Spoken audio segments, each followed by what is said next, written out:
Welcome to Influential Entrepreneurs, bringing you interviews with elite business leaders and experts, sharing tips and strategies for elevating your business to the next level. Here's your host, Mike Saunders. Hello and welcome to this episode of Influential Entrepreneurs. This is Mike Saunders, the Authority Positioning Coach.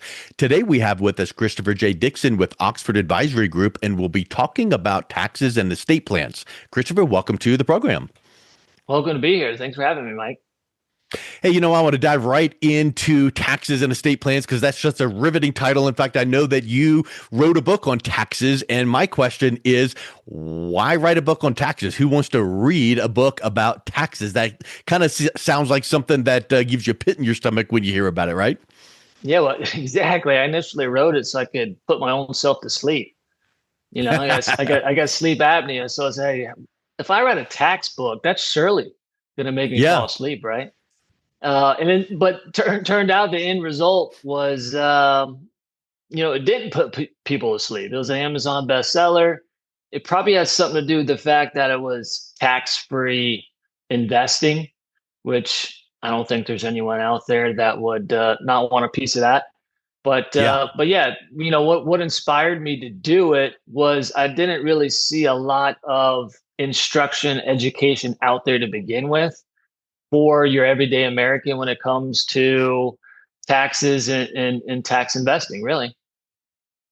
So let's talk about that, because I know that when you say tax-free investing, that's one side of the equation, and then taxes and estate plans and how that impacts transferring money to your heirs and legacy, that's a whole different story, but they go into the same bucket. So talk a little bit from a 30,000 foot view. How do you advise your clients, from the book or from your advice that when you're working with people, how to make sure that you're plugging up and mitigating as much as possible the taxes? Because we know we cannot eliminate, but we can mitigate. How do you help mitigate taxes? And then let's talk about how do you grow money tax-free with that investment?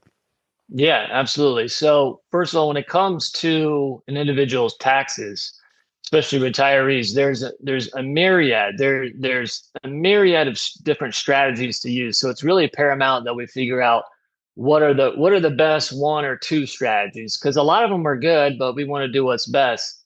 And so the way we say to go about it is, let's get the financial landscape down first. Let's get the taxes kind of set where we are okay with them to be. And then we look over here at the estate planning side, which would be maybe more the trust work, right? And then when it comes to trust, you got so many different types of trust, revocable, irrevocable, dynastic or bloodline trust. You got a lot of different trusts. And so this then starts to be, instead of cookie cutter, very, very customized. And it takes a lot of expertise on how to bring all that together, because it's all finances, right? Estate planning, taxes, and you got to know how they marry together, how they synergize, and how they work together.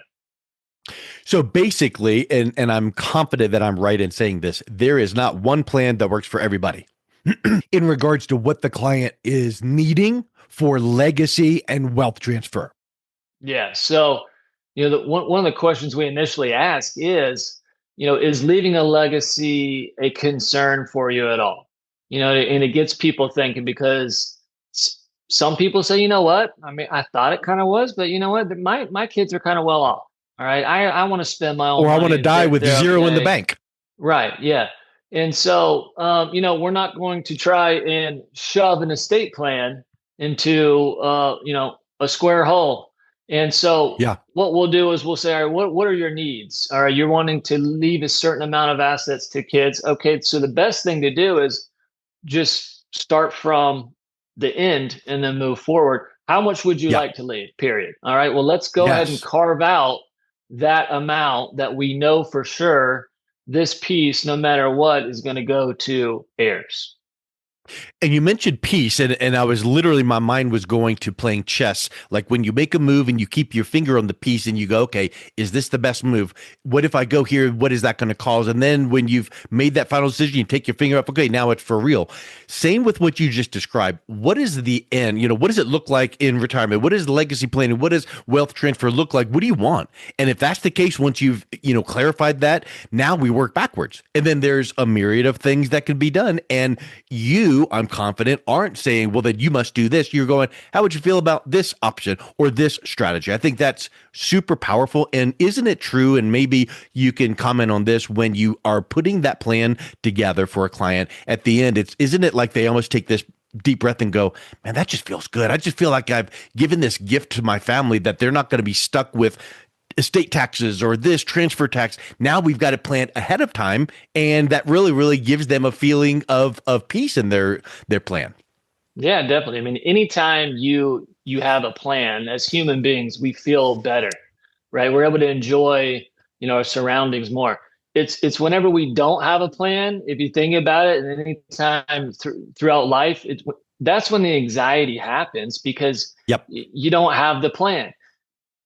The plan may not be perfect, but the fact that you put that plan together, let's say, it diminished that anxiety, right? It eradicated. At least you have a plan and you can work on it as you go. And so retirement's no different. People, they don't think about their retirement that much, and I don't blame them because they're hustling, right?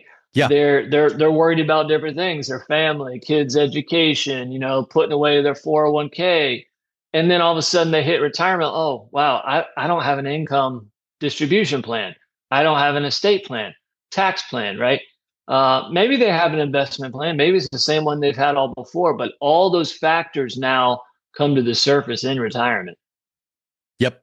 And you need to put those plans into place well ahead so that they can flourish and take root. And then guess what? I'm assuming you don't set it and forget it. You got to tweak and check and in the annual review, let's make sure that plan is still that is in place, is still the best plan. So maybe we need to tweak this a little bit. So all of those things, factor in. And I love your approach because you didn't just say, oh, well, the solution is X. We got to figure out what's best for that client, ask them the right questions. What do they view? How much do they want to have? And then we work backwards from there. So let's talk a little bit about what drives you. You're a father, husband, best-selling author, co-founder of an Inc. 5000 group. What fuels this drive for you? Growing up, seeing some of the financial hardships that, I went through with my family, seeing my parents kind of, struggle a little bit, trying to put food on the table. I got three other siblings. And so I think that is what started roots to grow early. But I didn't necessarily want to do this business. What I did actually want to do starting out is I knew just one thing. I knew I just wanted to save lives as my profession. I wanted to come to work every day, feel like I saved a life. And so I said, all right, well, how do I do that? There's only one profession really that does that. And at least I thought, and that would be, being a doctor. And so I thought I wanted to be a cardiologist. What a great feeling to have every day that you save somebody on the operating table. Well, I got halfway through college, pre-med, and then figured out real quick, me and biology, we weren't gelling. And I looked over at my finance classes, and I'm doing pretty well over there. But I got in this to save people's lives. So then I did a lot of introspection and said, can I go about, finances and wealth management and retirement planning? And can I still do it in such a way that I feel like I'm saving people's lives? Yep. And it's not just a feeling now. We're doing it. Yeah. People express all the time, Chris, if I run out of blood on the operating table, then I die. If I run out of money in retirement, I'm going to want to die. Right. Yep. And so there's some elements there that fit. So you then got into the industry, got your sea legs, and then started Oxford and have helped to grow that to be an Inc. 5000 best places to work and even Florida's best financial firm. What is some of the key things that you have used to grow that into such a successful business? Because now it's not just you, it's you and your firm. Yeah, I think a lot of it is actually pretty simple. it goes to my approach. From the very Yeah. beginning around here, it was best is the standard, not good. Best is the standard. So everyone operates that way. And then I view this as my calling and I view this as my craft. And I think it all starts right there from that nucleus. I view this as my craft, like an NBA player, views that as their craft. And it is, right? That's why they're the best in the world. And so I want to be the best in the world as well. And so I think when you view something as your craft, you add another level of passion and intensity. I'm a voracious reader. I consume, financial content all throughout the day. In tonight, I got a notepad by my bed. I'm always taking notes. That's the entrepreneur in me. I'm constantly consuming, right? Trying to better not just myself, but I do it for my clientele, right? Doing all that reading, it doesn't have to stop in your schooling. What I've seen people that are the most successful, they're constantly consuming the good content and they're voraciously reading. And I'll wrap up with this thought, because what you said, I'm confident you know this. When you go hear Tony Robbins speak about CANI, constant and never ending improvement, and that's what you're talking about. And It's got to go from head knowledge. Knowledge is power. No, knowledge is potential power. So you can voraciously read and take those notes, but you got to do something with it. And from the looks of your levels of success and metrics, you are doing something with it. So if someone is listening to this or wanting to get more information about Oxford, what's the best way they can learn more and also reach out and connect with you guys? So our website naturally has, a lot of information on there. We've got our phone number on there. And what we do is we do a lot of complimentary visits. And so if someone wanted to just pick one of our advisors' brains, right?